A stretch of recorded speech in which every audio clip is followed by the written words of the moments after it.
心魔全靠自己克制，克制自己，克制自己。一刀过了7749劫的第1劫了。谨念安心经，不能停，你知道吗？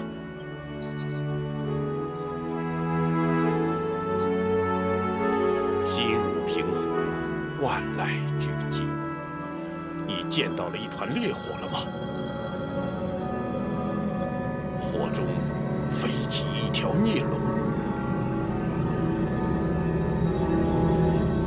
思念一个心湖，水平无尽。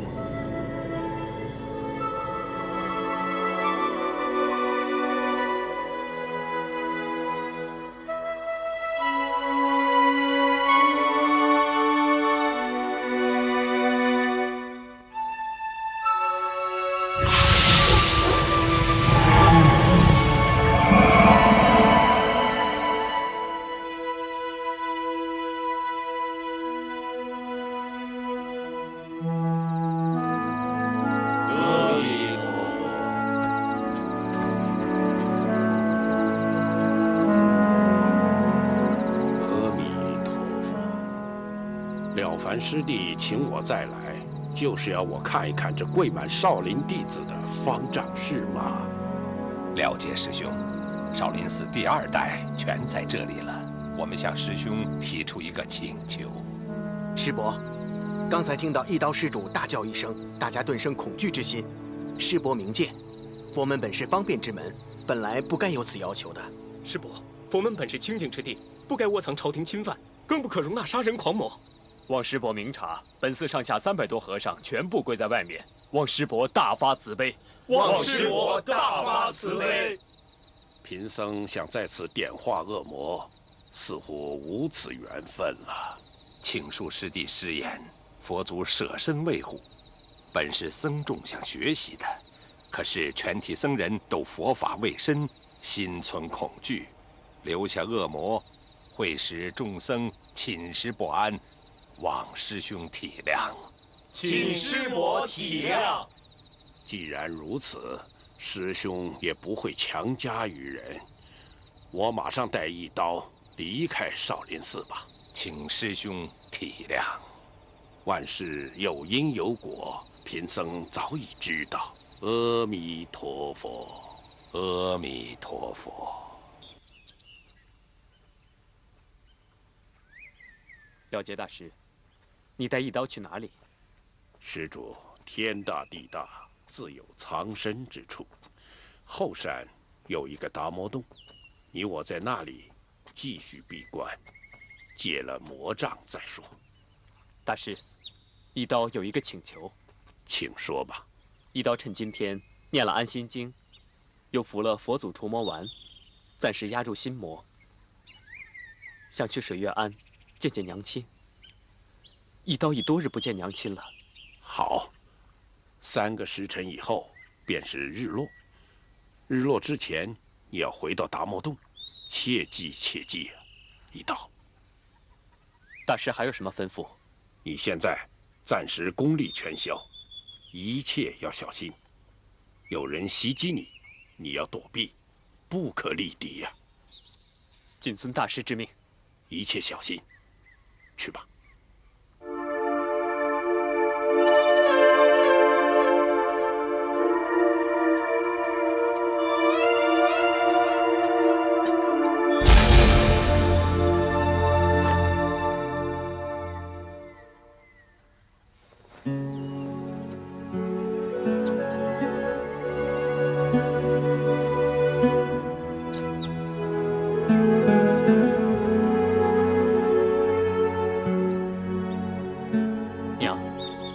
孩儿来看你。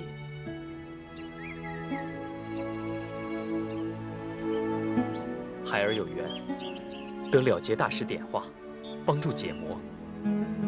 孩儿已下定决心，要靠自己的意志力，彻底消除心中魔障。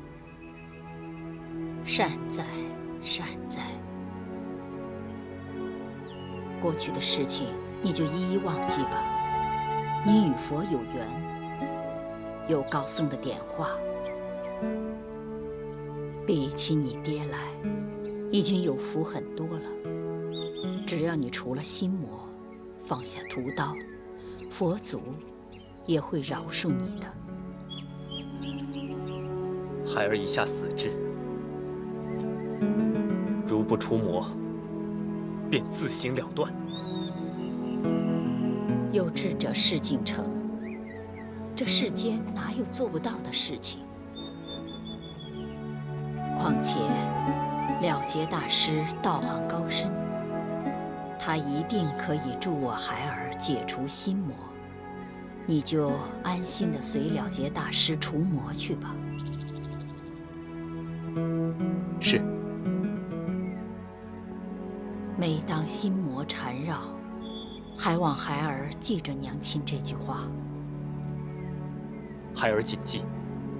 放下，自在。放下，自在。每当我儿念及此4个字，便如见娘亲。孩儿谨记。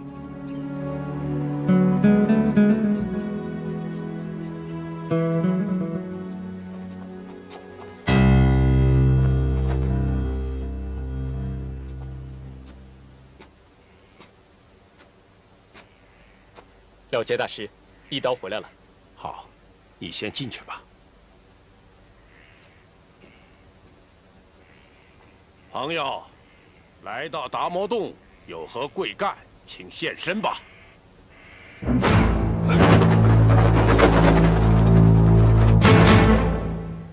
看来阁下是位上人，是来找归海一刀的吧？不是，我是来找你的。阁下刀锋藏了杀气，是来杀和尚的。了结与阁下素未谋面，就是有深仇大恨，今天也不能够奉陪。等7749天之后，了结办完了事情，再向阁下讨教。等不了了，我今天就要杀了你。和尚不杀生，施主何必强人所难呢？杀神一刀斩，阁下莫非就是东瀛出世家柳生淡马手？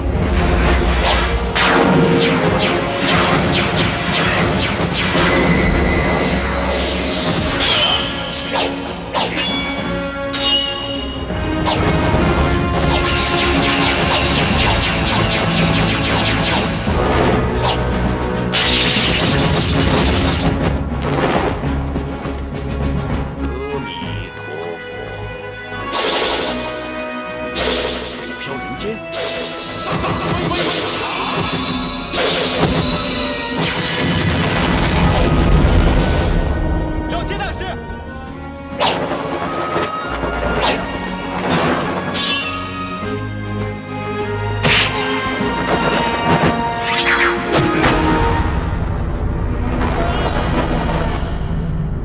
你竟然会使雄霸天下的刀法！大北禅果然厉害，可惜你中了我一刀。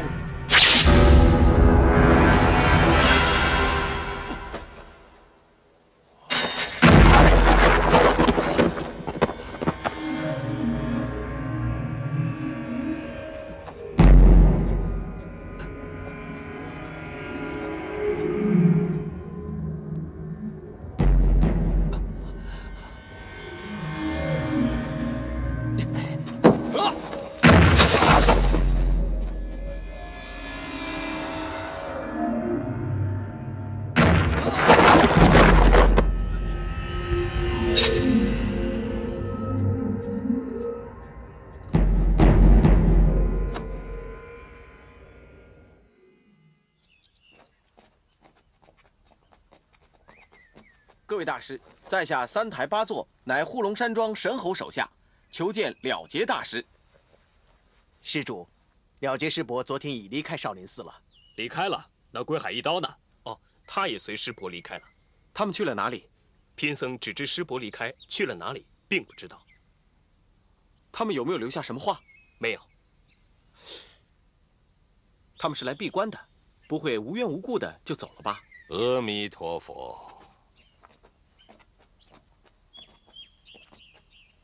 二位施主，该来的来，该去的去，有什么原因？了凡大师，我们奉命马上要找到归海一刀，请您帮忙。此事素难帮忙，请回吧。了凡师叔，了凡师叔，了结师伯在达摩洞前被人杀死了。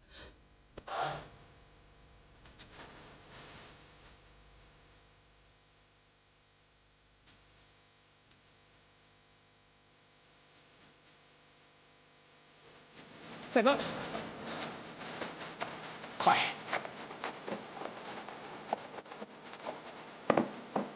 师兄，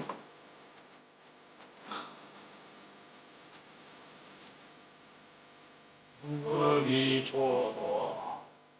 这刀是从前胸插入，一刀即毙命啊！不用问，一定是归海一刀暗算师伯。师伯为点化魔头，反被魔头所害。此魔头的武功已非少林所治得了的。了结、了空两位师兄已被杀害，为今之计，只能联合各路武林中人，再加上护龙山庄大内高手，才可以收拾他。师傅，你的意思是？快马通知屠刀大联盟的众人，神猴的亲信，他们一知道消息便走了。师傅，屠刀大联盟里有邪派乌帮、苗帮、山东响马等，还有东厂的曹正纯，我们也要召集吗？召集，让少林和邪派打上交道，恐怕不太合适吧？事到如今，要借助所有人的力量，才可以消灭这个魔头。成大事不拘小节，到这关头，灭魔是首要的。谨遵方丈之命，我们这就分头召集屠刀大联盟。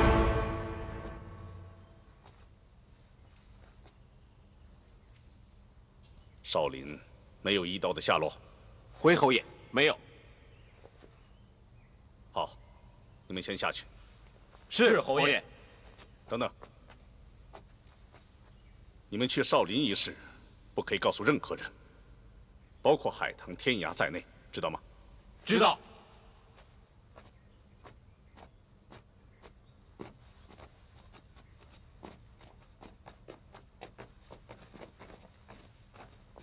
参见义父。天涯、海棠，义父召你们来，是有件急事要办。请义父吩咐。了结大师已经死了，一刀也失踪了，所以他的涉嫌最大。现在本王要尽快将一刀找回来，不然的话，曹正纯就又有借口陷害我们护龙山庄。义父放心，我们一定可以找到一刀的。护龙山庄目前处于劣势，朝中虽然有副大学士魏大夫及乔太师秉公，但是其他大臣要么是站在曹正纯一边，要么是明哲保身。曹正纯一定找机会把矛头直接指向本王，此事关乎我们护龙山庄及义父的生死存亡，你们务必尽力。义父放心，知道了。你们的行踪也要小心，发现任何人跟踪你们，格杀勿论。知道了，义父，我们马上出发。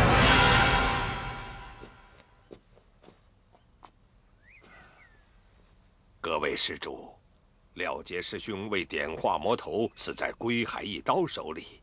现在此魔头行踪诡秘，大家有何高见？一刀已成为天下人必杀的目标，躲也躲不到哪里去。我已经通知了江湖道上72分舵，一见此人，马上下毒杀之，飞马回报。就算去了大漠，潜出海外，也难逃咱们的天罗地网。依贫道所见，此魔头可躲藏之地不外乎2处。夜雨师太是哪2处啊？一是他老家，一是护龙山庄。那咱们就烧他老家，杀他全家，看他出不出来。哎，你真是老粗！他老家在哪儿？你知道吗？他有什么家人？你又知道吗？我怎么知道？护龙山庄，铁胆神猴可不好惹呀。铁胆神猴武功高强，天下闻名。如一刀躲在山庄内，那就硬搜不得了。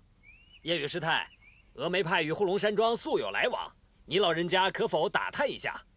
贫道曾与了凡大师去见过申侯，不得要领。那怎么办？屠刀大联盟怎可少了东厂？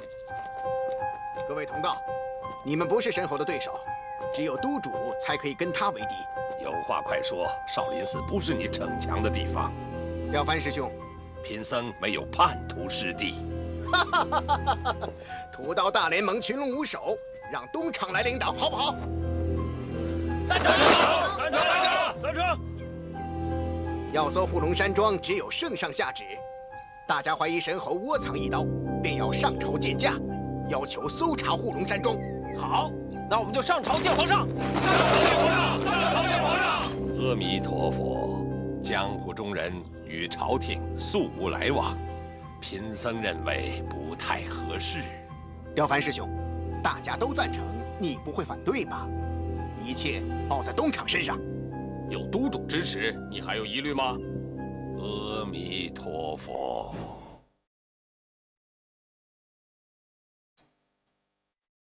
哎，站住！站住！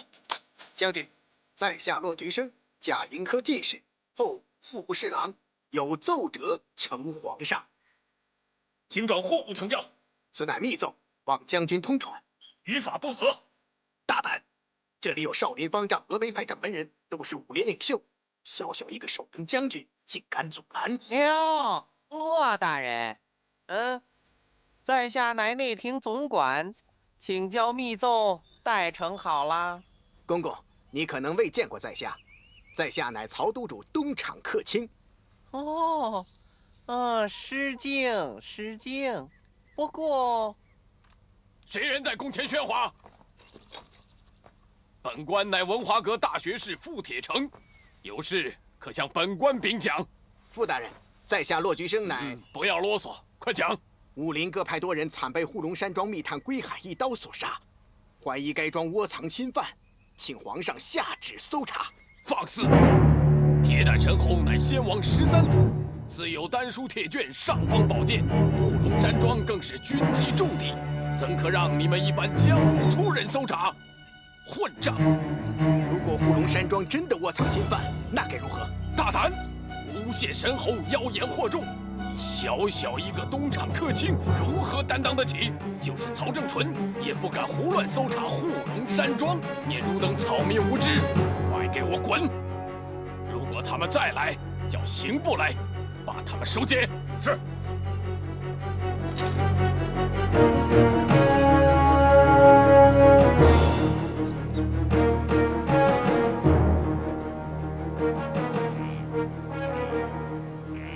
这是发现了结大师尸体的地方。海棠，如果真是一刀所为，连你也怀疑是一刀杀了了结大师？这只是假设而已。如果是的话，他会不会躲在山洞里？有可能。我们进去。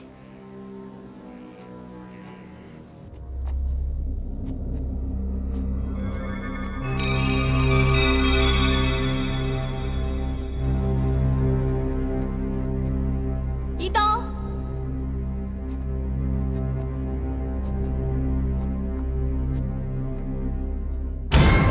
大哥，你看。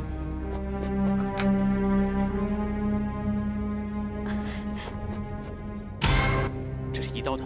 没错，是了结大师留给一刀的佛祖除魔丸。既然药在这里，那他一定就在附近。一刀。一刀。糟了，佛祖除魔丸不在身边，一旦魔性发作起来，他一定很痛苦的。尽管他极力克制，也力不从心呀。我带了金刚软剑，如果有什么意外，先把他刀断了再说。不用啊，大哥，他自知毒性恶毒，已下定决心除魔。海棠有一个办法，可以试出他是不是藏在洞内。你说。我们念安心经。安心经。只要他心魔一发，我就念安心经。只要他听到之后，他就一定会与之共鸣的，知道不是敌人，他便会出来了。有道理。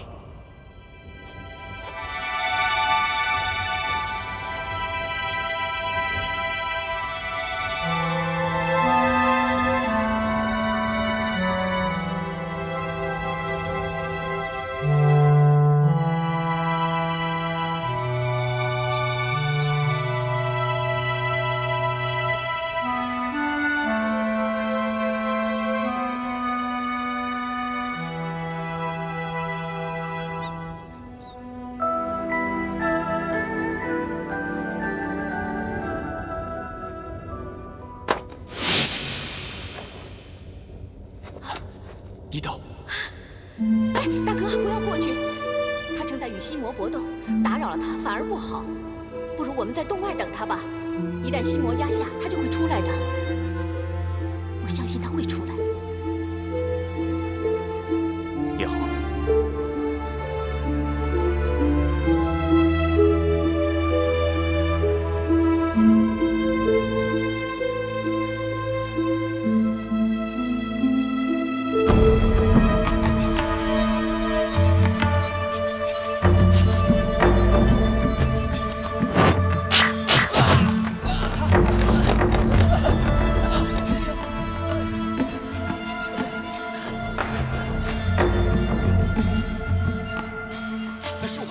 身后差公俩来寻一刀来的。是这样。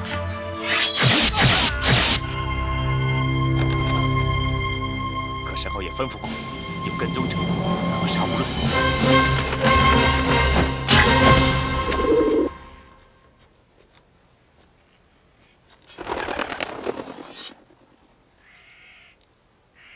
原来他们两个是曹正淳安排在义父身边的奸细，他们正准备通知曹狗一刀的下落。原来如此，怪不得义父要我杀了他们。啊，一刀！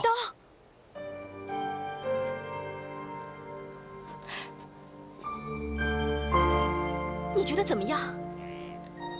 总算挨过第2次的心魔发作了。海棠、天涯，若不是你们及时赶到，我又会被心魔所控，不知道又会做出什么事情了。现在没事就好。但是，了结大师是不是你杀的？不是，是一个东瀛忍者，武功极高。我服了佛祖除魔丸之后，功力尽失，帮不了大师。你们不相信我？我们当然相信你了。可是，一刀，义父吩咐马上带你回护龙山庄，朝廷也开始调查这件事。我还需要47次除魔，如果现在回到护龙山庄，必定没法完成。海棠、天涯，再多给我一点时间，我已经下定决心要除魔了。等到除魔之后，我就回去见义父，交代一切。大哥，如果他回到护龙山庄的话，就一定没有机会除魔了。就让我留下陪他除魔，然后带他回去。那我怎么回禀义父？义父不是说只要在外人来之前找到他就行吗？我们已经找到他了，你不用回山庄复命。先回家看看大嫂，等我留下帮她除魔。海棠，你怕她心魔发作？放心吧，我会好好照顾她，也会好好照顾自己。也好，一刀，保重。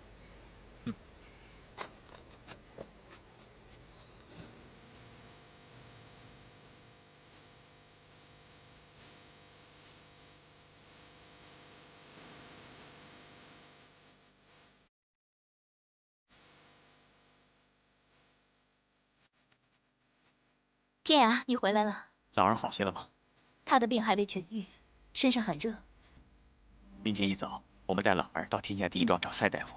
没事的，你放心好了。海棠呢？海棠，他没事了吧？哦，他没事。我们已经找到一刀，可是他心魔未除。海棠留下，先助他复原。海棠真是一个好女子，有情有义，任何人娶了她都会很幸福的。我还是担心一刀。我怕他发作起来，海棠制服不了他。那你要不要马上回去助他一臂之力？你又在吃海棠醋吗？我刚回来，怎么会再离开？你们的公事不要说给我听，我只知道相夫教子。好了，我要做饭去了。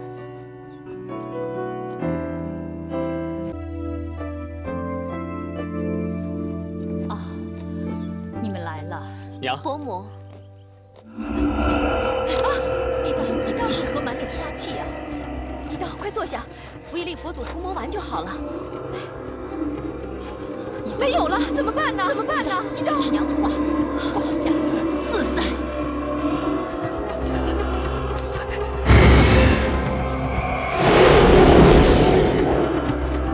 一刀没事吧？一刀。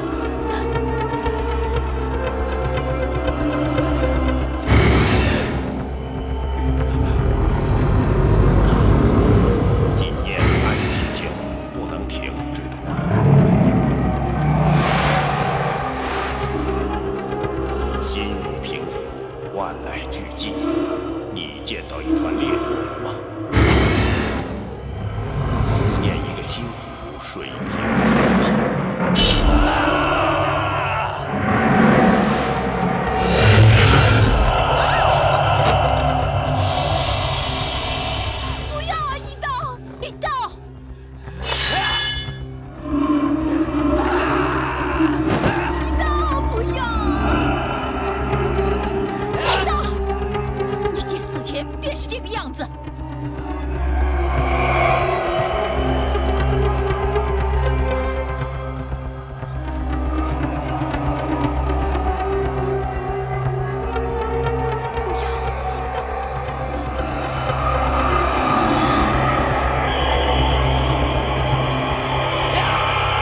我一除了，没有了用刀的手，我也无人去开他。一刀。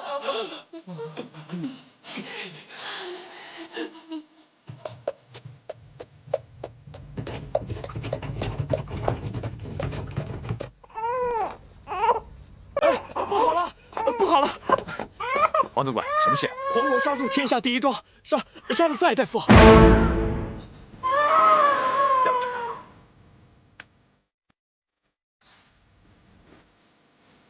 哎，这怎么回事？是刀伤，死了还不到1个时辰。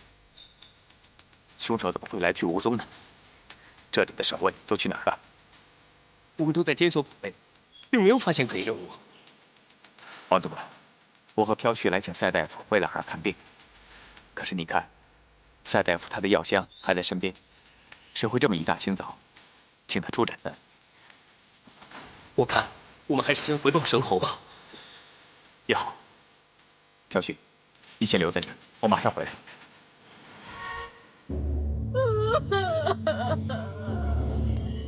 哥哥，你死得好惨呐！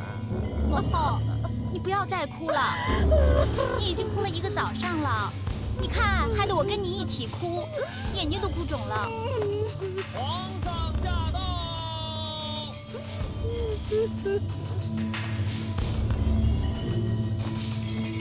参见母后。奴才参见太后，参见郡主。母后，孩儿不孝，来迟了，请母后节哀顺变。我哥哥死得不明不白。本宫怎能不伤心？哥哥一生慷慨疏财，对什么人都是和颜悦色，谁这么狠把他害死啊？太后，请您节哀。国舅爷是名满天下的大好人，早1个月，郡主和郡马爷有多少误会，都是国舅爷出面，令2位和好如初啊！连这样的好人都惨遭毒手，可见元凶实在是没有人性的恶魔。曹正纯，什么时候轮到你插嘴了？母后，孩儿已下令刑部紧急缉凶了，不会让国舅死得不明不白的。绝不能让真凶逍遥法外。知道了，孩儿知道。太后，恕奴才多嘴，杀国舅爷的凶手，京城人人皆知。叫你不要在此多嘴，你还放肆！滚出去！滚！慢着，云罗，你不要打断他的话，说下去。究竟谁是杀国舅爷的凶手？母后，这些交给孩儿办吧，您不要劳神了。不，本宫要听他说。你知道谁是元凶吗？是，启禀太后，凶手就是虎龙山庄弟子第1号大内密探归海一刀。既然知道凶手是谁，为什么不将他捉拿归案，还要就刑部缉凶？母后，归海一刀罪嫌最大，但未经审讯，不能定罪。国有国法，需依法办事。那皇儿不是应该速把他捉来审问吗？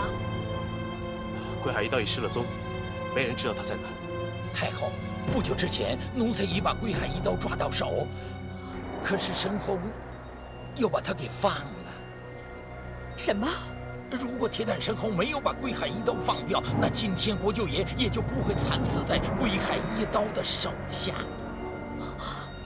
皇儿，此话当真？母后。其实内情十分复杂，并不像曹真纯说的那么简单。母后，宫头疼，你哪不舒服？心也绞着。母后，母后，曹真纯，奴才知罪。皇儿，本宫感觉十分不舒服。此事你加紧办理，为国舅昭雪沉冤。皇上要不要立即传铁胆神侯入宫见驾？好，母后。对了，传大学士傅铁城入宫见驾。是。禀神侯，赛大夫之死为刀伤。我听见了。请义父恕罪，天涯这次没有带一刀回来复命。天涯，你认为是一刀所杀的吗？看赛大夫伤口，应该是死于雄霸天下之下。只怕这一次我再也维护不了一刀。孙公公求见，请他进来。参见神侯。什么事？皇上、太后召神侯马上进宫。太后召我入宫，为什么？回禀神侯，太后的兄长司空国舅昨夜死了。司空国舅死了？怎么死的？奴才只是耳闻，并非目见呀。快说！奴才听闻东厂的人说，国舅爷是被京城狂魔所杀。不要乱讲。奴才该死，但是太后也说是京城狂魔所为。太后就这么一个兄弟，死得这么惨，太后哭得死去活来，皇上也龙颜大怒啊！还听到什么？东厂的人说，京城狂魔肯定就是虎龙山庄的归海一刀。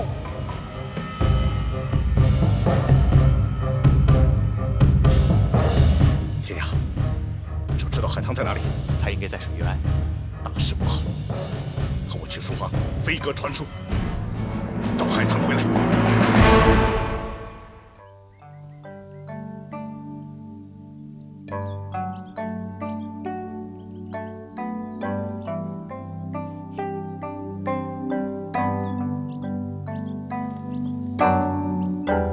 伯母，我给他敷了药，他暂时无大碍，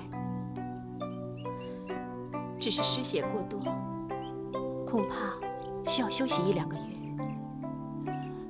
阿弥陀佛，孽障，孽障！他父亲当年就是被雄霸天下所害，没想到这孩子竟然也逃不过这一劫。伯母，我们2个轮流看着他，这段期间切不可让他行动。以他的内力，我相信他会很快复原的。斩去右臂，希望他的魔性从此消失。你放心吧，这也算是不幸之中的大幸。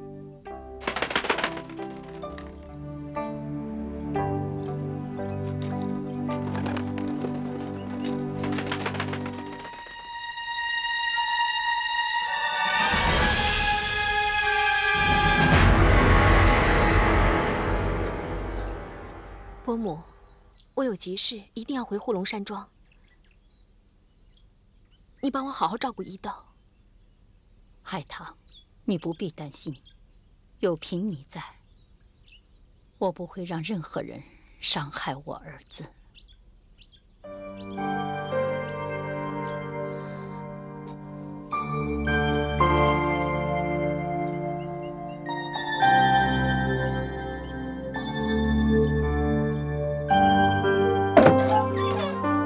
神侯到。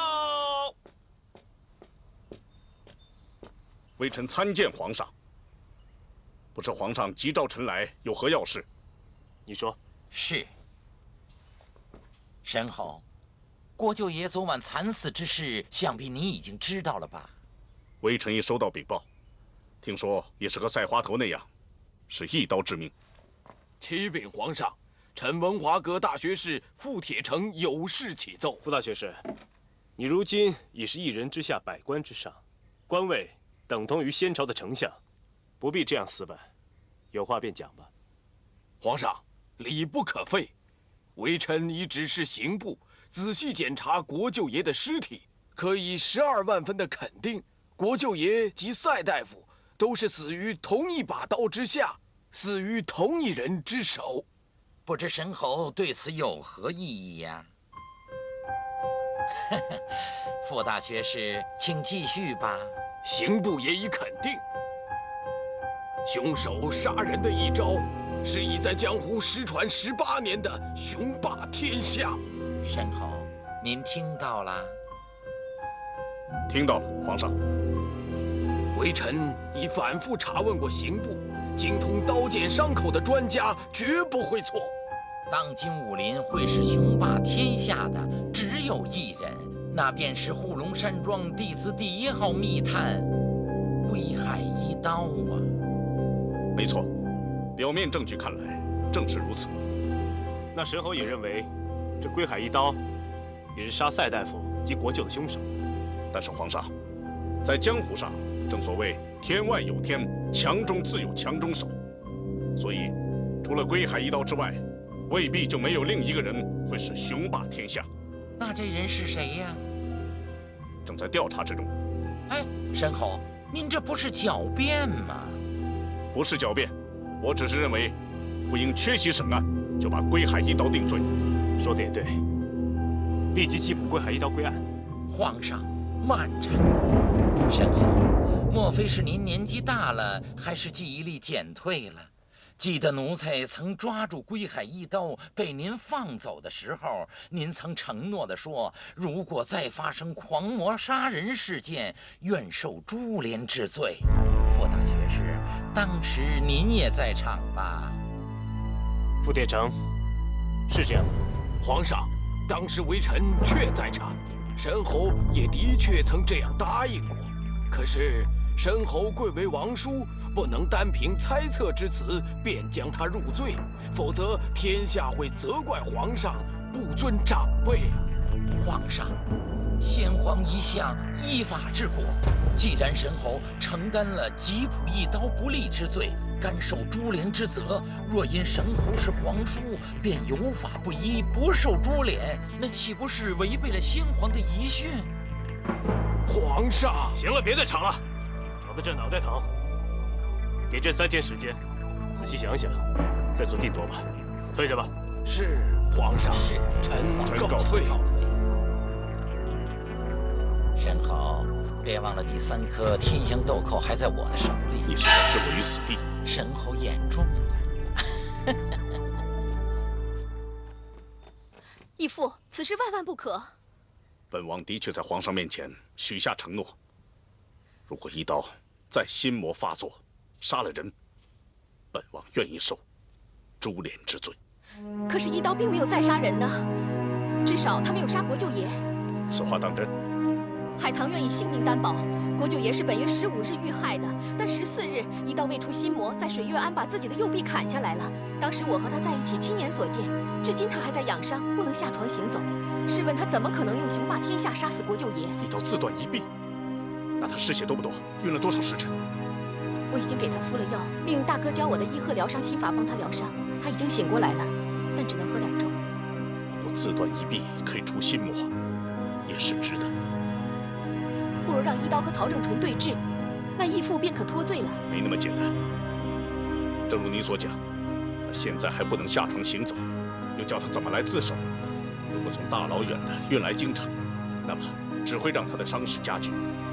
也有道理。再说，如果要他去自首，必定判他入狱。现在他伤势还未复原，就要受牢狱之苦，他必定死于狱中。曹正纯一直想铲除我们护龙山庄，这次这么好的机会让他抓住我的把柄，就好像一只恶犬咬住骨头，不会轻易善罢甘休。但是他总不能把莫须有的罪名加在义父身上吧？他会说我们蛇鼠一窝，斩了一刀的手臂，掩饰罪行。皇上会相信他吗？况且，为了肃心，义父也不能不负荆请罪。现在第3颗天香豆蔻还在曹正纯的手里边。如果义父不肯认罪的话，曹狗便可将第3颗毁灭。那1年之后，素心姑娘便不能不死。海棠，这次看来你义父难逃牢狱之灾。义父，难道为了一个情字，便要这样委屈自己吗？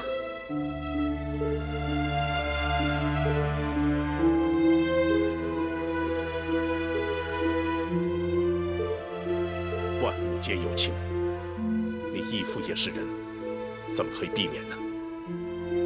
没错，一个人如果无情无义，是可以了却许多痛苦。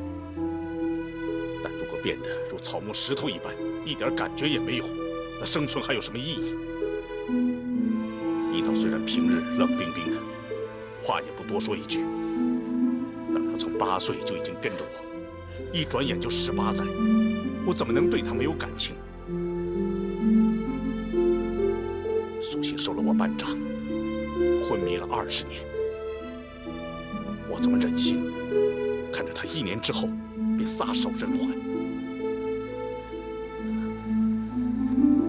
海棠，你先去休息吧，让我整理一下手头的文案。在我去负荆请罪之前，我还有许多任务要托付给你。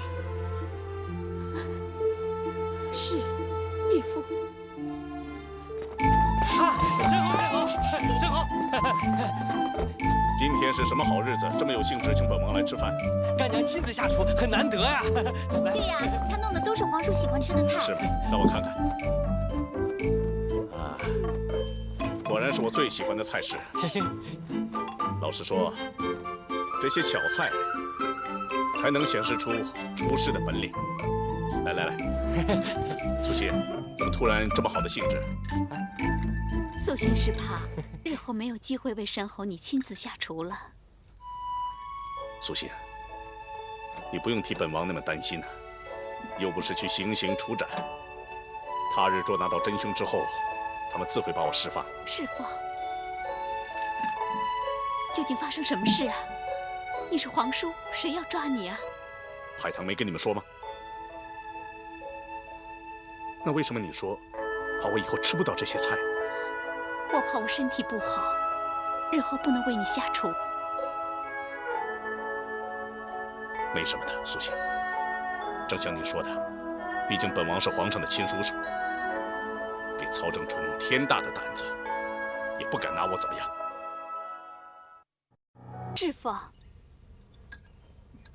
究竟发生了什么事啊？你是皇叔，谁要抓你啊？没什么，苏信。正如你所说，毕竟本王是皇上的亲叔叔，就算给他曹正纯天大的胆子，也不敢把我怎么样。皇叔，如果曹延狗想对你怎么样的话，我就叫黄希望砍他的头。究竟发生了什么事啊？国舅被杀，他们怀疑一刀是凶手。我曾经夸口，愿受株连。现在我必须履行承诺，暂时囚禁天牢。他们怎么可以这样对你？大丈夫一言九鼎。再说以我现在的功力，也没有几个人能把我怎么样。好了，快吃饭吧。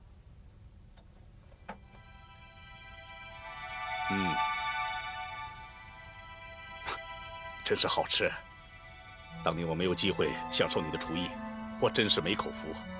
以后你要多一些机会煮菜给我吃。等你坐完牢出来，干娘都没命做菜给你吃了。不要乱说话。我不是乱说话，我只不过讲了实话嘛。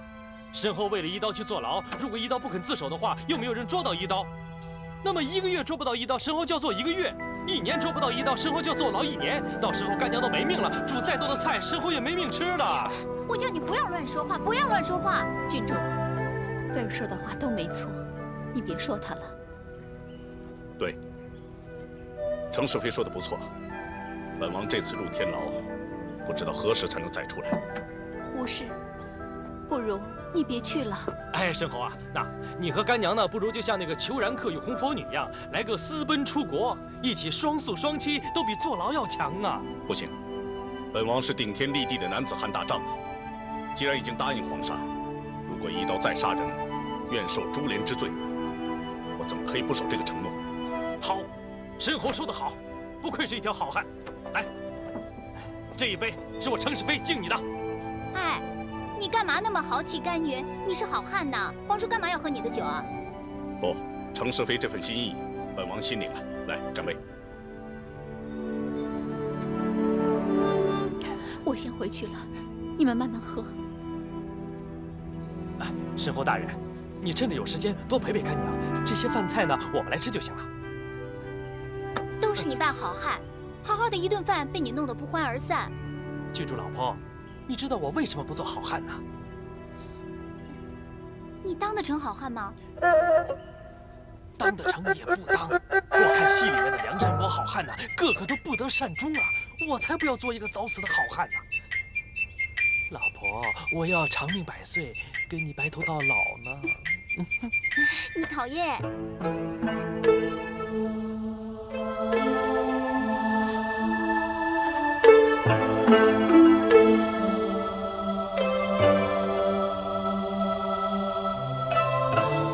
不是。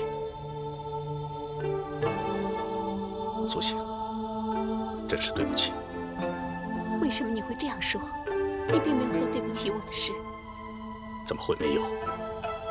本王至少做了3件对不起你的事。怎么会呢？当年我打了你半掌，令你昏迷20年，这是第1件。你根本就是无心的。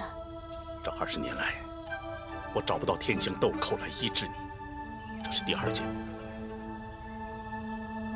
你昏迷了20年，醒来不过1个月，我就要别你而去，让你一个人在这担惊受怕，这是第3件。我从来没有这样想过。其实，20年前如果没有你的话，我根本就已经死了。现在每天早上醒来，看到外面阳光灿烂，我就会感谢上苍，因为每一天都是你赐给我的。你没有责怪我，真好。刚才我掉眼泪，并不是因为自己，我真的很担心你。你为我忧心。虽然你武功盖世，但是现在小人当道，我真的好害怕。我怕他们不知用什么奸计害你。苏醒，我纵横半生，只有人怕我，恨我，从来没有人为了我的安危而担心过。这几10年来，我一直以为你的心里只有顾三通，到今天我才知道，你已经将我当作你的男人，为我的安危而流泪。苏醒，你的眼泪是我一生所求。有了你，前面纵使有虎狼当道，我朱无事也不会惧怕。答应我。你说，要我答应你什么？无论在天牢多久，都要完好无损的出来。你放心，区一个曹正纯，又怎么能够击倒我？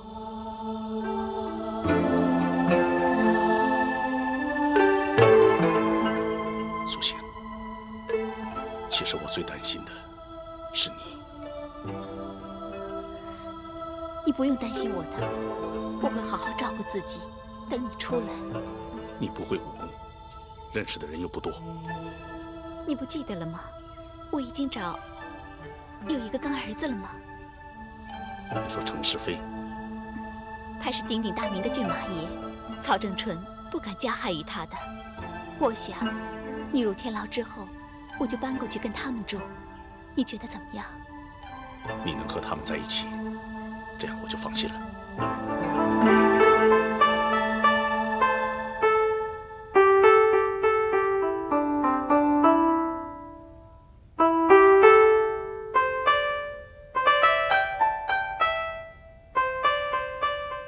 会不会按啊？一点都不舒服，滚！下一个。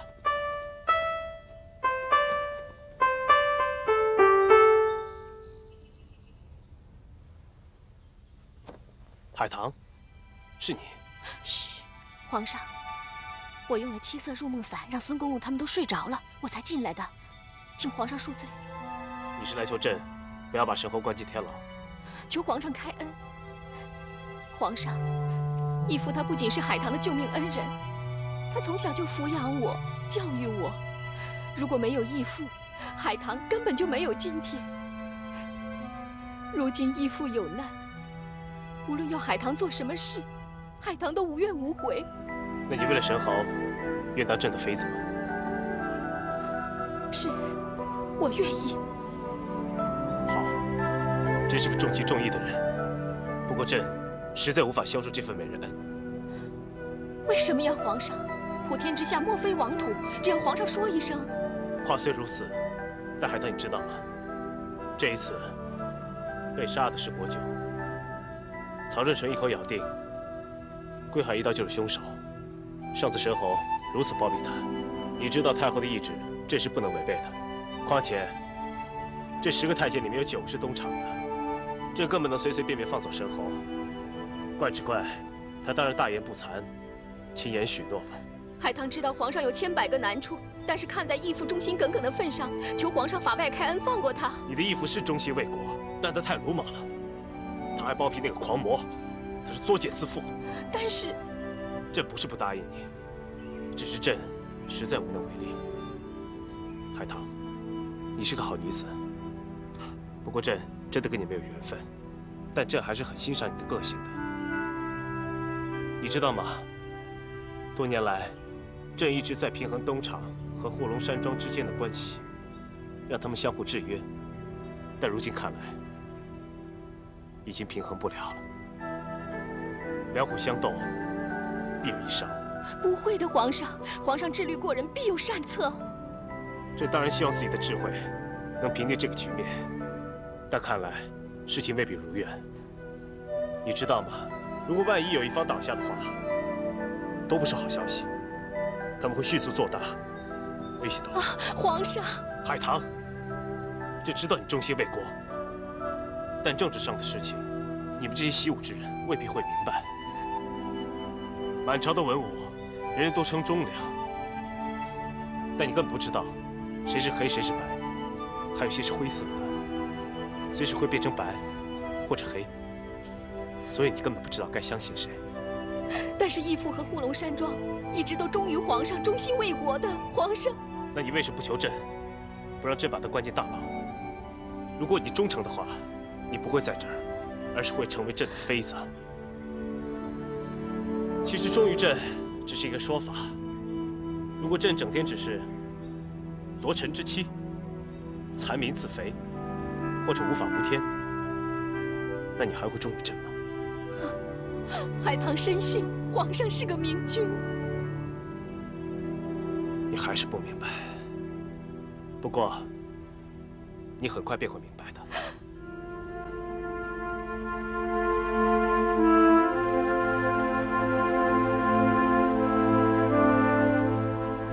大哥，你为什么会来这儿？我猜你会来这儿，所以在这等你。我整晚都睡不着。义父遭逢厄运，谁还能睡得着呢？我也是整晚辗转反侧，等飘絮和朗儿熟睡之后，才来找你。我实在想不出其他的办法。你进宫见过皇上？是，但他不肯出手相助，我真不知道该做点什么。难道要把一刀带回来自首？千万不可！一刀受此重伤，经不起长途跋涉。再说，只要我们能去除一刀身上的魔性，她依然是反击曹正纯最重要的棋子。是吗？海棠，这2天你日夜奔波，要注意身体。多谢大哥关心，你也是。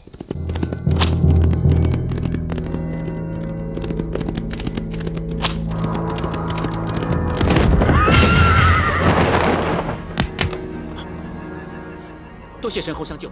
老朋友了，不必客气。这2天，本王放了12只飞鸽，催促先生你速速回京。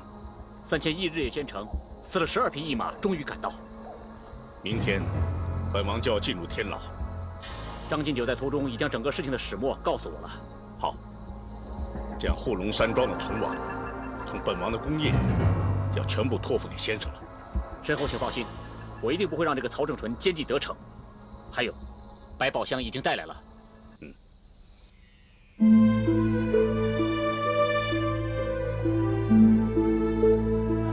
你还没睡啊？你前脚刚出门，我就醒了。你一直等我？是啊，你知道吗？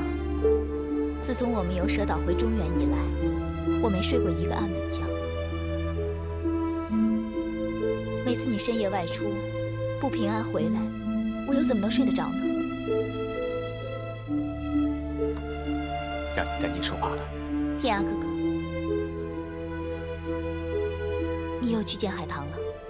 你怎么知道？是。如果你是去见神侯，也就不用摸黑出门了。那除了海棠还有谁呢？我跟你在一起已经1年多了，无论你心里想什么，是喜还是愁，不用你说，我看一眼也就明白了。飘雪，你别误会。天涯哥哥，我都已经说了，我知道你心里想什么，我又怎么会误会呢？飘雪，我答应你，此事一了，我们马上回蛇岛，从此再不进中原了。啊！这段日子，我跟你在这生活，一刻也不得安宁。我也曾几次3番的想回蛇岛去，但是我现在不这么想了。你改主意了？是，我已经想得很透彻了。身为你的妻子，不应该在你做大事情的时候拖你的后腿，这也抱怨，那也抱怨，让你分心。我应该在你背后支持你，鼓励你。飘雪，你能这么想，真是太好了。天涯几时修来的，可以娶到你这样一个贤内助、好妻子。天涯哥哥，我希望你能永远记住你今天跟我说的这些话。当然了，我一定会记住的。你永远是我的好妻子。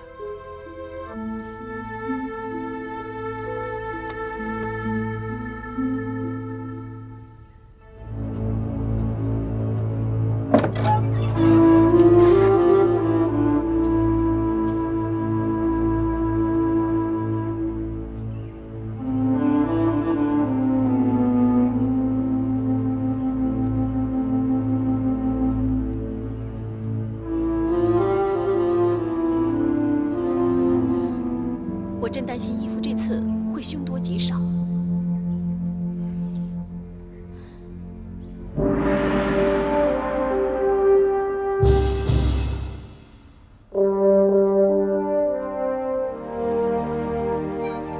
参见神侯。一大清早你们都来了。义父，我们要陪你一起入宫面圣。神侯，我的郡主老婆已经取得太后的懿旨。将干娘搬入干清宫，1日3餐无忧，担保把干娘养得肥肥胖胖，等神侯出来。好，这我就放心了。参见神侯，奉皇上口谕，请铁胆神侯即刻入宫见驾。天涯，我去了之后，呼龙山庄就交由你主持。是。皇上只让铁胆神侯1人入宫，其他人不能同往。那你们就别跟我去了。慢着，你们知不知道我是哪位啊？你们只不过是曹烟狗手下的小烟狗，抹干净你们的牙齿，看清楚我是郡马爷。现在我要进宫见皇帝，刚好同神侯同路，这样行不行啊？程氏妃。啊，是。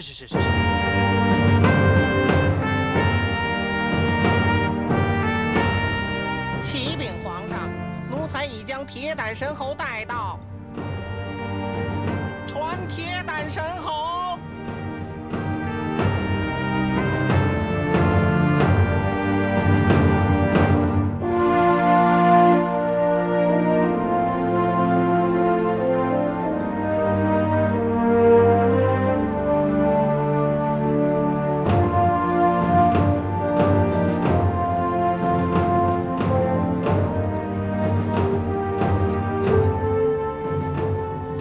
皇上，神侯，皇上给神侯的3天期限已到，请问神侯是否已将归海一刀缉拿归案？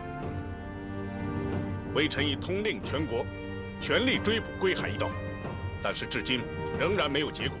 神侯，当日不是你说过吗？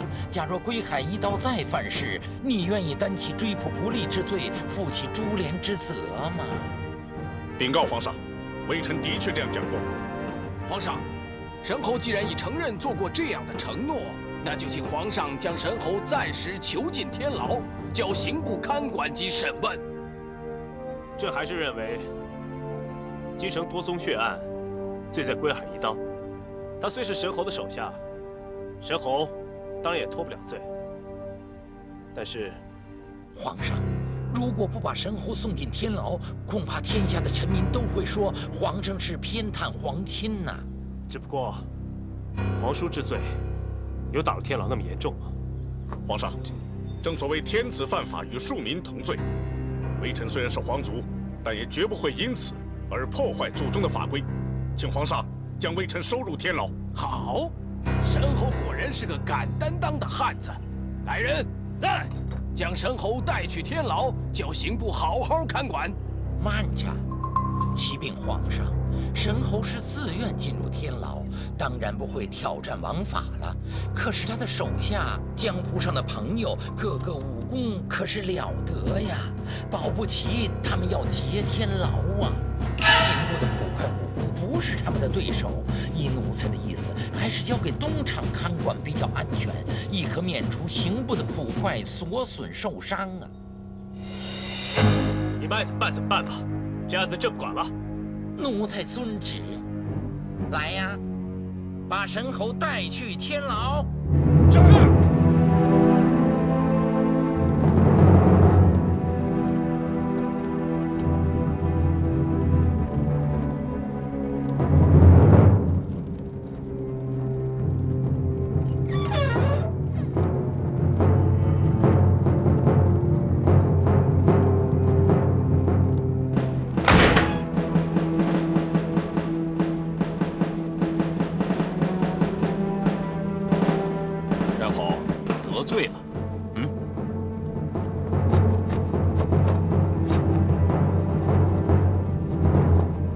这是天牢的规矩，入得天牢的囚犯都是罪大恶极，为防他们自尽，必须除去腰带、头带，甚至任何绳状的东西。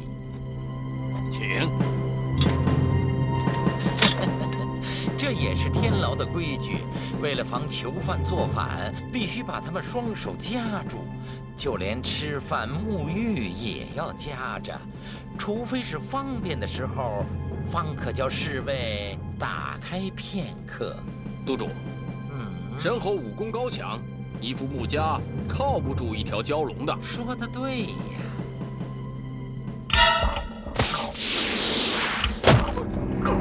给本督主先以银针刺中，背道学道，就是达摩老祖在世，恐怕也动弹不了。神侯，你千万不要想用你的内力把针破出体外，这些针会受你的内力吸引，你一用力，这针便深入一分。不信，你就试试啊！但是，一旦银针进入你的任督二脉，你浑身就如蚂蚁啄食一般。到那时候，你就知道什么叫痛不欲生了。曹正主任，你竟敢对本王滥用私刑！天牢还有一个规矩，那就是没有我的吩咐，不能随便说话，说一句饿一顿，说10句饿3天。神侯，你放心，你在天牢不会寂寞的，我会天天来看。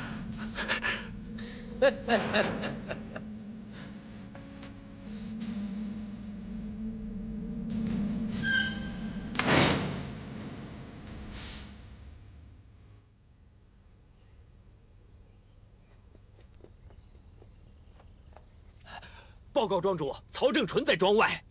曹正纯来了。正是。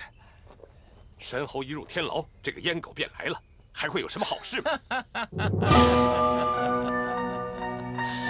真是狗嘴吐不出象牙呀！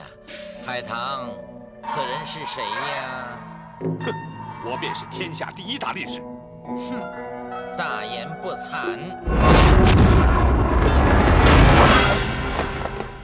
曹公公，你的童子功力发千钧，果然令人大开眼界。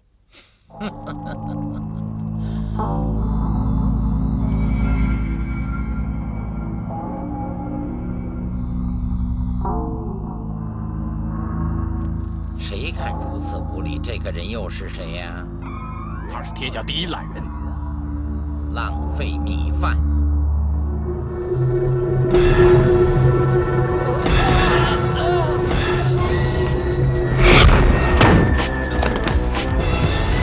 曹正淳，士可杀不可辱。你今天来这儿羞辱我们，我身为天下第一庄的庄主，就算武功不如你，也要与你拼到底。你这个天下第一庄，号称网罗天下各类异士奇人，在本督主的眼里，不过是酒囊饭袋、偷鸡摸狗的鼠辈，却打着天下第一的招牌，招摇撞骗。昔日有朱铁胆为你们撑腰，没人敢揭破你们的脸面。如今他被送进了天牢，就待本督主将这天下第一庄变成天下第一庄罢。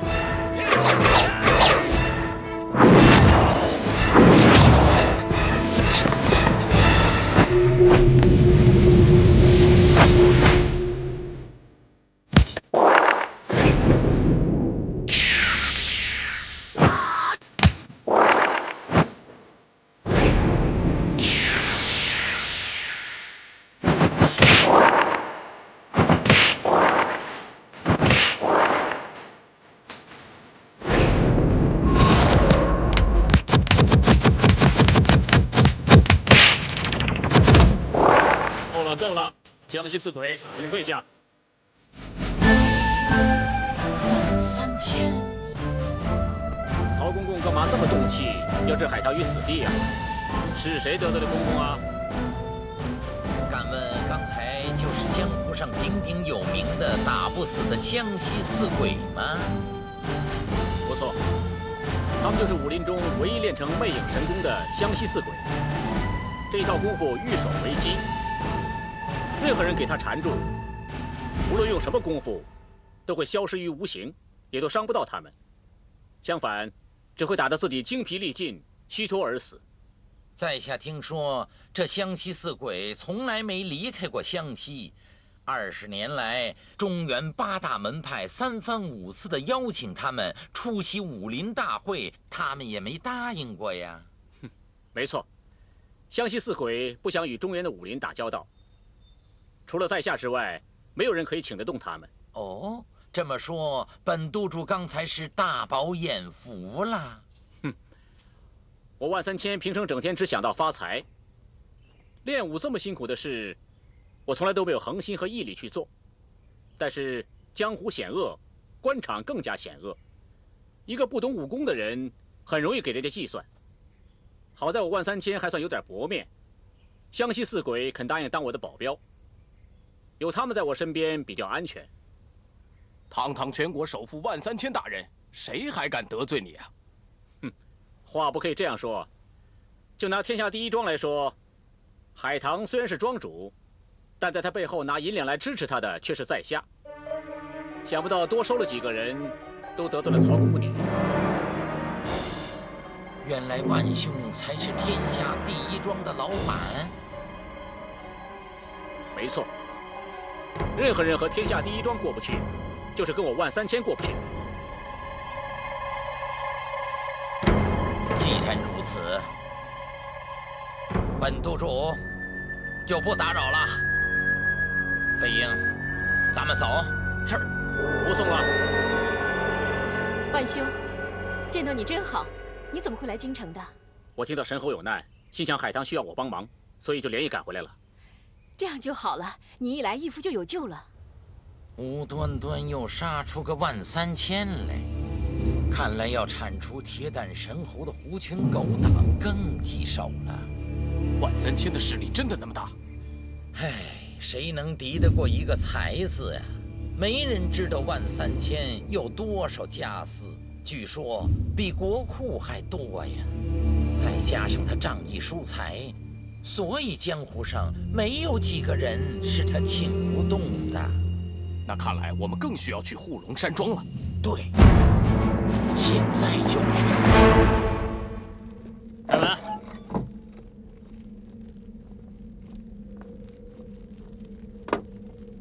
神侯，知吃饭了，吃饭了，自己拿。柴大哥，我病了，动也不能动，麻烦你把饭菜拿进来给我吧。申侯武功盖世，我可不敢进。要不这样吧，我把饭递进来，你自己拿。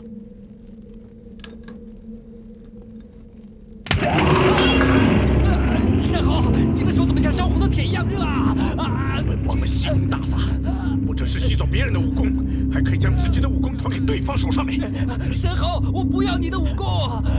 有了我的功夫，就可以将我身上的仙玉神针吸到你身上去。不要碰它，不然银针就会飞到你们身上。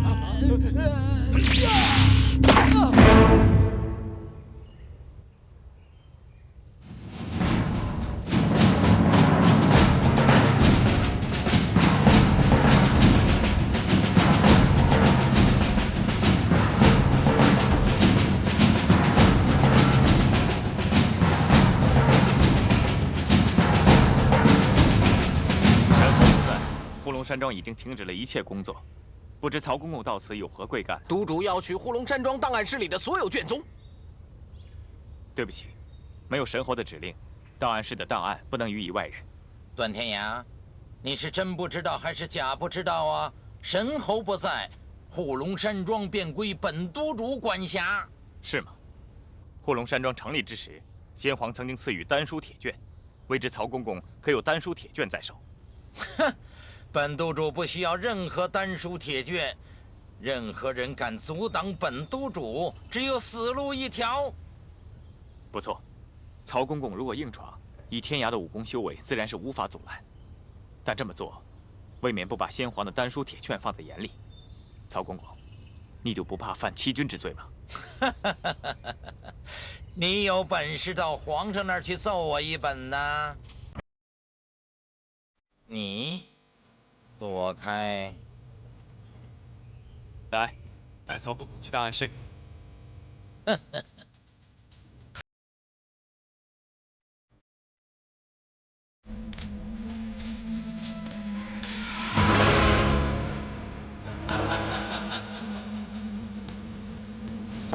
朱铁蛋的朱铁蛋，你做梦也想不到，这一切都是我的啦！魏婴在。快去查一查铁将军和陈将军的档案。是。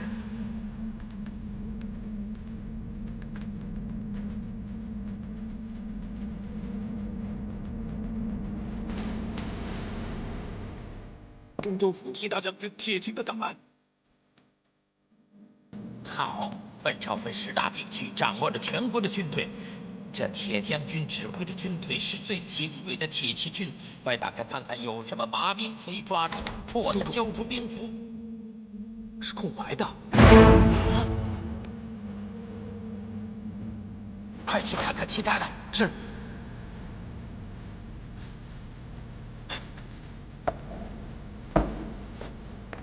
这是陈大将军的。打开看看。是。是空白的。他奶奶的是无字天书，岂有此理！这个朱铁蛋真是诡计多端，一定是他提前移走了所有的卷宗。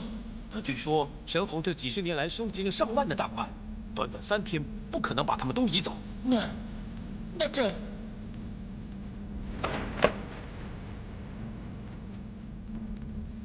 督主，你看。快拿来！是。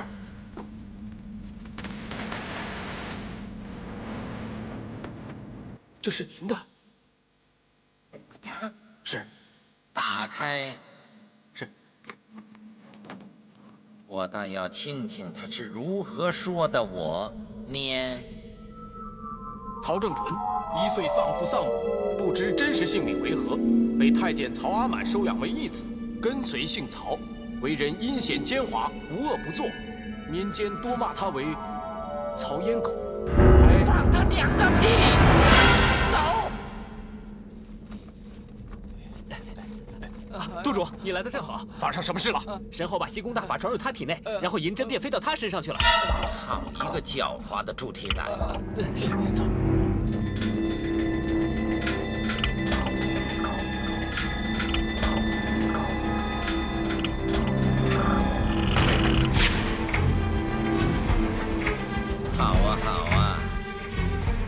旦神侯果然有点真功夫，能在2、3天之内把后龙山庄成千上万的卷宗转移收藏起来。你想看那些宗卷吗？有办法，只要你去问皇上，皇上将丹书铁券赐给你，你就随时都可以阅读那些宗卷。哼，这么说你是不想告诉本督主那些宗卷藏在什么地方了？告诉你也无法，那些宗卷就藏在万宝阁。如果你有本事，随时可以到万宝阁去阅览。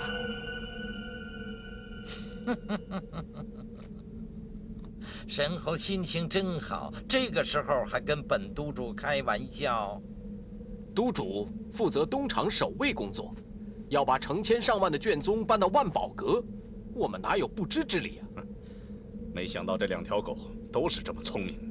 哼，本督主早就想到了，谁有那么大的居所能容得下这成千上万的宗卷？谁又有胆量敢与本督主作对？谁又有那么大的本事，可令本督主不敢动他一根毫发？普天之下只有2个人敢这么做。说，一个是当今皇上，但皇上不会去帮一个侵犯。余下的只有一个万3千。既然已经想到，也不妨告诉我。不错，曹公公欲得之而后快的档案宗卷，我交给了万3千，而且没有本王的秘密口令，是没有一个人可以阅览的。老孽，赶快把口令说出来！你出卖我！当年你位高权重，我当然愿意帮你。可惜你现在已经变成了阶下囚了。我明知这条船要翻了，我还不跑吗？你说不说？叛徒！现在已经打断了你右边的琵琶，如果你再不说，我就要打断你左边的琵琶。这样一来，你就全废了。说，这笔账我一定会跟你算的。还不肯说，动手！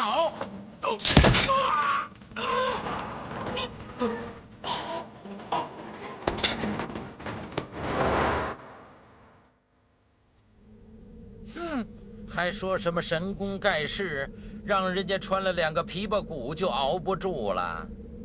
来人呐，把他剖刑！督主，这个老不死不给他用点刑，我们看来是拿不到秘密口令了。您不如先回府上休息，等我得到了秘密口令，立即向您汇报。这样也好。起来，秘密口令给我说出来！说不说？你给我说出来！说！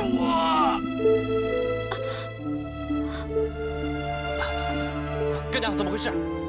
不小心刺到手了。哎呀，干婆婆，这些刺绣就叫小奴去做好了，干嘛亲自动手啊？哎呀，老婆大人，干娘平时没事做呢，就会挂念神侯。她一挂念神侯呢，就会心烦意乱，不如做一点刺绣来打发时间了。我心烦意乱的时候才不做刺绣呢，很容易伤手的。哎呀，老婆大人，你可以抓2个小太监，抓2个小宫女打一顿消消气，但是呢，干娘就不可以这样做了。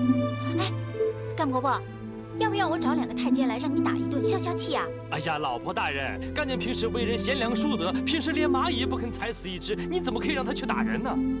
我最近睡不着觉，心神不宁，我真的好担心，不知神侯怎么样了。那只草狗啊，见肉横生，蛇头鼠目，一生最恨神侯啊！现在神侯落入他的手中，那还不被虐待的人不像人，鬼不像鬼的？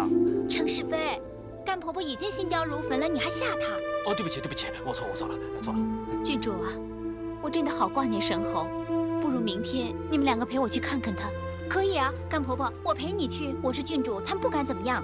我今晚呢就练一套打狗棒棒法，如果明天有人敢阻止我们，我就当他是恶狗，我就打死他这个恶狗。报告督主，小的已经严刑拷打神侯6个时辰了，把东厂所有的刑具都用上了，可那个老家伙就是守口如瓶，不肯说出任何秘密口令啊！岂有此理！没有神侯的口令，我就拿不到10大兵区将军的档案，也就是无法从他们手中得到兵符啊！督主恕罪，小的的确是无计可施啊。那我们怎么办呢？督主，剑内来自波斯，他对逼迫人招供另有一套方法，百试百灵。是吗？是督主。波斯出产一种制毒的蚕儿，名为天蚕。若将它吞下肚内，它便依附在人体内。只要小女子弹奏波斯琵琶，那天蚕便会跟随乐声，持摇五脏六腑，令她痛不欲生，五内剧烈。可是申侯他内功深厚，又懂得西功大法呀。没关系，天蚕天生千足，每只足都有一个钩，用以勾住人体内脏。任何内功都无法把它们破出来，只有骆家的独门解药消云散可以杀死它。好，可是骆夫人有没有这天蚕呢？小女子刚好养有一条，让我今晚制造一颗药丸，将天蚕藏在其中，明天给神侯服下。到时候他不得不向曹督主招供一切。好，就照你说的办。四开啊！去告诉曹正纯说，郡主、郡马爷和郡马爷的干娘要探望铁胆神侯。走开啊，走开！啊，郡主、郡马爷，督主不在，小人不能自作主张让你们去探望神侯，请郡主、郡马爷择日再来。曹正纯不在这里，关我们屁事啊！现在又不是他在坐牢，我们不是来看他的。啊，好狗不挡道啊！你赶紧给我让开！如果不让呢，我这支打狗棒可是要打烂你的屁股开花呀！督主吩咐过，他老人家不在的时候，任何人不能接触铁胆神侯。你是不是这样讲话的？我认得你，你是铁爪飞鹰，是不是啊？没错，在下正是铁爪飞鹰。你是不是想长大，同我一样有一个飞字啊？不过不要紧啊，那你让我们进去好了，这样就没事了。恕小人不能从命。站好了。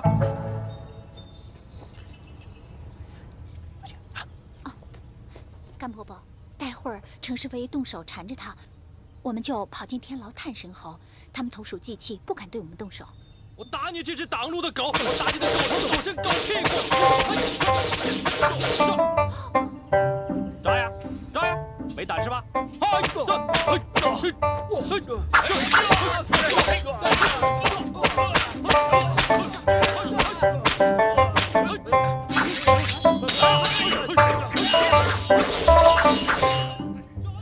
郡主，此乃天牢禁地，请回吧。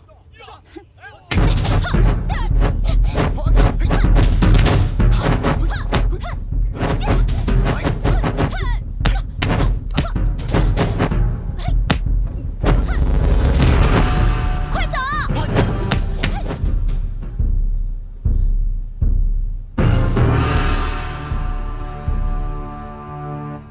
夫人，请回吧。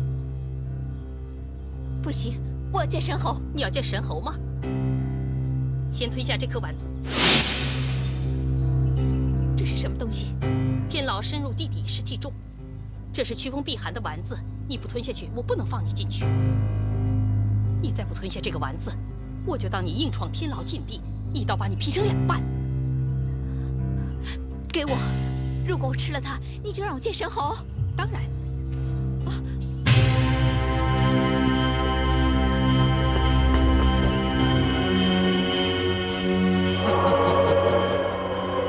真是天助我也！神侯吃下这天蚕丸，有可能抵得住痛楚，不肯吐露出机密口令。可是素心是他的命根子，一会儿痛不欲生，神侯就得如实招来。那小女子现在就去拿琵琶。先让他们卿卿我一会儿，再让素心尝尝天蚕食心的滋味儿。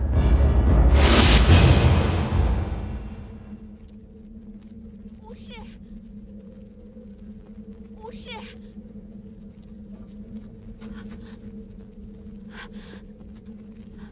无事，无事。素心，你怎么会来的？我担心你，是郡主和郡马爷带我来看你的。他们2个呢？他们和东厂的人打在一起了。那你怎么会进来的？我不知道。刚才在外面有一个姑娘，让我吃了一颗丸子，就让我来见你了。你中计了，苏西，苏西！不是，苏西，你怎么了？不是，我不知道。苏西，苏西！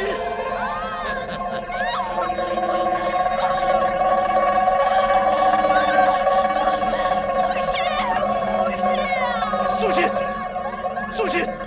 身后，这波斯偏残会随着这琵琶声在他的五脏六腑游走，咬食他的内脏。